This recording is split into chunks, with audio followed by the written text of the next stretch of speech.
Hi guys, with the new releases of the Sony FX30, the ZV-1F, and the A7R5, I've been getting a lot of requests to clarify the Sony lineup. What camera does what in what genre? And I can see why. There are a lot of Sony cameras and it can get a bit confusing, and sometimes they will add really good features in a new camera that's not in a flagship camera, like that tilty and flippy screen that they have in the A7R5. They don't have that in the major flagship, the A1. Does that make it a better camera? Anyway, we're going to talk about all of that, and in the words, Sony, of the greatest poet to ever come out of Canada, why you gotta make things so complicated? Don't turn this off. Let's get into it.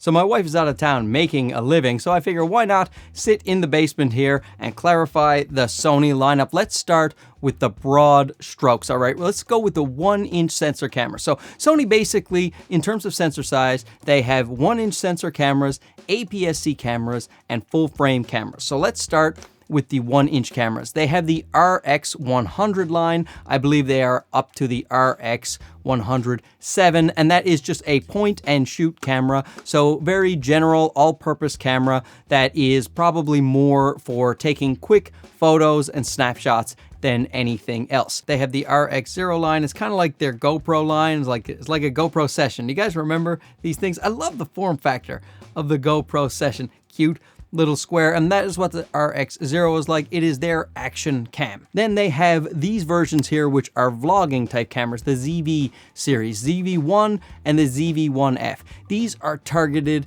at vloggers. The ZV-1 has a lens that can zoom in and out, and the ZV-1 also has the ability to take raw photos. So the ZV-1, I think, is a much better hybrid camera in terms of the 1-inch sensor, because you can get really great video out of it, but you can also get great photos out of it, very small and light. Now the ZV-1F is just straight up for vlogging as far as I'm concerned, because the photos are only in JPEG. It has one fixed lens, and that lens is about a 20mm equivalent in terms of the full frame field of view, and whereas the ZV-1 is about 24mm, and then when you get that active steady crop, it gets in a little more, 24 to 70-ish is the ZV-1. So the ZV-1 overall, though, I think might be a slightly better camera because of the versatility of making photos, and it also has the phase detect autofocus, whereas the ZV-1F only has contrast-based autofocus. Now, in my testing, I own this camera. I bought it. I love these little tiny cameras, and the actual contrast-based autofocus has been working extremely well, and I am really pleased with what I'm getting out of this. Reviews coming, stay tuned, subscribe. But the ZV-1, the first one, the ZV-1, that one is going to have more reliable autofocus. This guy is not going to have it as much. So if you do get the ZV-1, and even though the field of view is a little tighter, just get yourself a selfie stick that extends a little bit if you want to do the vlogging.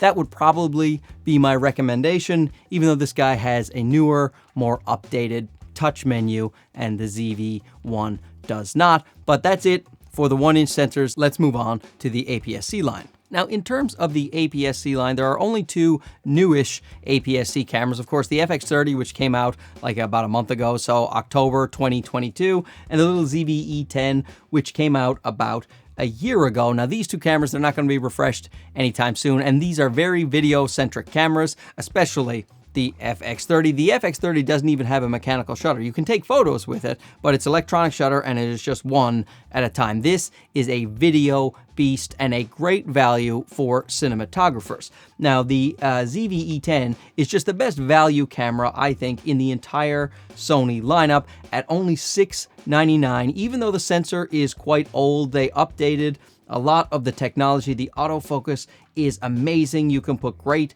APS-C lenses on this guy. Such an affordable camera that can give you such amazing quality. I think the best value going, if you are a content creator, is the ZV-E10. Whereas the FX30 is one of the best value cameras you can get if you are doing real deal cinematography work. You need 2 card slots, you need a workhorse, you're doing professional documentaries, professional indie films, or you want to step up your own little production studio like myself, then the FX30 is a fantastic way to go. Now, there are other APS-C cameras in the lineup, the A6100, 6400, and 6600. These cameras, I think, will be due for a refresh fairly soon, but they are better hybrid cameras in the APS-C lineup compared to the ZV-E10 and the FX30. You can take great photos with those cameras. The A6600 has IBIS, the in-body image stabilization, which is not great, but it's definitely better than not having it, and it's really good for photos. It also has a much bigger battery than the A6400, 6100, or the ZV-E10. In fact, it has the same battery as the FX30 here. So that is one of the reasons people want to get the A6600. But I think that those cameras where they only shoot 8-bit and their screens, they flip up instead of out to the side, I think that we will see a refresh of that lineup pretty soon. But if you can get one of those cameras, say used or on a good sale, then those are still great value cameras and you can still get amazing image quality out of them for both photos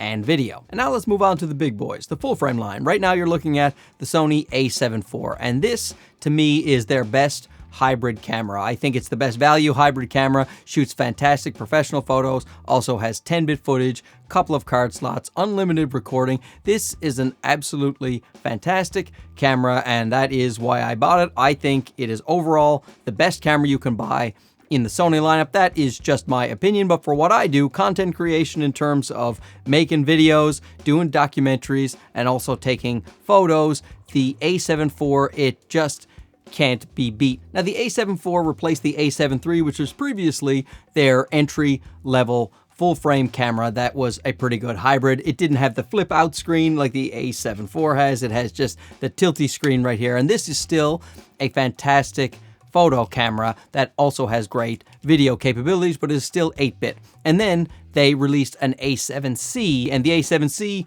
has the innards of the A7 III, but it flips out to the side. It has 1 card slot, and it is a range finder type body, and that is just a better video camera entry level than this guy because it has unlimited recording. It also records gyroscopic data, so you can use the Catalyst browse, and again, the fully articulating screen. So right now, the a7 IV has kind of replaced both the a7 III and the a7C. But if you want an entry-level full-frame camera from Sony, if you take photos, the a7 III is fantastic. If you take video, the a7C is fantastic. They're both great hybrid cameras, but they skew towards photo and video depending on which one you buy. So if you can get a good deal on those, it is a great way to get into the Sony E-mount system. But personally, if you can save up a few extra shekels and get the a7 IV, you will not be disappointed. I recommend this camera very highly, so I think this is the camera to get if it is within the budget. If it's not within the budget and you're looking at photos, a7 III, or if you're looking at video, a7C, that would be my recommendation. I don't know if they'll ever upgrade the a7C itself, but if they do, that would be an excellent value proposition, I'm sure, as well, the a7C Part 2. So now we're going to get a little more specialized. You have the a7S III. Now this is an absolutely fantastic video camera. The a7S, the S stands for sensitivity, or it used to stand for sensitivity. I'm not sure what it stands for anymore, and it's excellent in low light, and you can go crazy low light with that guy. It has 4K 120, so you can do slow motion in 4K, unlimited recording. It doesn't overheat. It has a ridiculously fantastic, some 9.36 million dot EVF, even though it only has 12 megapixels. So it's not necessarily the greatest photo camera in the world. It can take amazing photos. It's just if you plan to crop in or print very large, then the a7S III is not going to be a great photo camera for you. However, if you're not printing large or cropping in, it's a fantastic photo camera. So this could be viewed as a wonderful hybrid camera, but most people look at the A7S III as a video camera first, and it makes a lot of sense.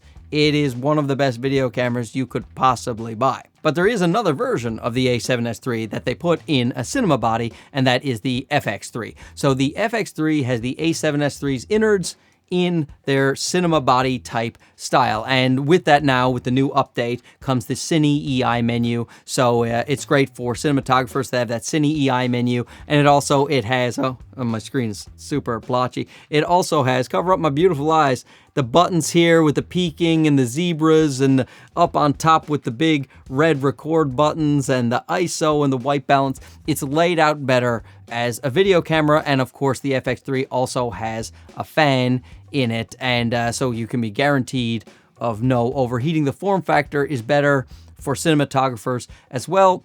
So in terms of cinematography, people are tending to go towards the FX3 as opposed to the A7S III. The people who want the A7S III are still people who want some photos from time to time and want to make use of that electronic viewfinder. Oh, and if your camera doesn't have an electronic viewfinder, I just did a video on this fantastic little thing here. It just put it right up to the screen and it blocks out all the sunlight. It comes with little bungee cords so you can attach it to your camera so you don't have to take it off. This has been a huge help to me for the ZV-E10 and the FX30, and I'll link that video because I recommend this thing highly. $30. Now there is another line of cameras, the A&SIII series cameras, and these cameras are built for speed. These are for people who want to shoot sports, things like that. They can shoot up to 20 frames per second electronically. They have amazing autofocus. They don't have the greatest video features in the world, so for people out there who want to shoot wildlife, they want to shoot sports, then the A&SIII series, they're at the A&SIII right now. My guess is they'll update that in the next year or so, if they're ever going to update it at all. Sony doesn't tell me anything, but the A&SIII series is for the people who want the fast burst rate on the Sony cameras. Now, the people who want the ultimate in resolution are going to go with the A7R series, R for resolution. They have just put out the A7R5, and this thing is absolutely fantastic. It can shoot 8K for some reason, even though it's clearly a photo camera first. It's 61 megapixels. Landscape photographers really want this. Portrait photographers really want it. It doesn't have a fast burst rate, but it is for really detailed shots, and also you can crop in on APS-C mode and you're still going to get a high megapixel count for your photo. It is just this 61 megapixels, so fantastic, but with this updated autofocus, and of course the screen that not only flips out but also tilts out, so it's the best of both worlds. Photographers that don't like the flippy screen don't have to deal with it, and people who want the flippy screen don't have to deal with the tilty screen. That is just, I can't wait for that to be on all of the Sony cameras, because that is what needs to happen, and I want my A7 IV, which will be an A7 V, to have that. Gonna be fantastic. And for you bargain hunters out there, the A7R4 still exists, so if you don't need those extra features of the A7R5, like the 10-bit, the 8K, the flippy screen, or the new menu system, you might be able to get a decent bargain on the A7R4 and get those big 61 megapixel files. So now we come to the Sony A1. This is their flagship camera. It is the jack of all trades, master of all. It has a fast burst rate. It has 50 megapixels. It shoots 8K. It shoots 4K 120. Its processor is so fast, it doesn't have a lot of rolling shutter. This thing is just pretty much a dream camera for anyone if you don't need the flippy screen. That's why I think it's kind of like an A9 on steroids. It has all kinds of great video features, all kinds of great photo features, but because it doesn't have that fully articulating screen, I don't really look at it as a video camera first. I look at it as a photo camera first. I'm sure if they had, gotten that screen ready in time, that A7R5 screen, if they had that in time, they would have put it on the A1, and I wouldn't doubt they'll do an A1 Part 2 or an A1A like they did with the A7R4 series. They did A7R4A and gave it a better screen. So maybe they'll do that with the A1, because I think the A1 needs that flippy tilty screen. But make no mistake, it is Sony's best camera, and it is priced that way. Now, of course, you have the cinema camera line, the FX6, the FX9, and the Sony Venice cameras, and although they say the FX3 and FX30 are in the cinema line, while they have a similar body, the FX6, FX9, and Venice cameras, they are in a league of their own, and they're not really part of this discussion. Those are real deal production cameras, and the people who need them know that they need them. So leave a comment down below about which one is your favorite Sony camera and why, and we'll be sure to start a little discussion if you were confused about the lineup, and I don't blame you if you were. Hopefully this video helped clear up a few things. We'll talk to you again soon. Okay, bye-bye.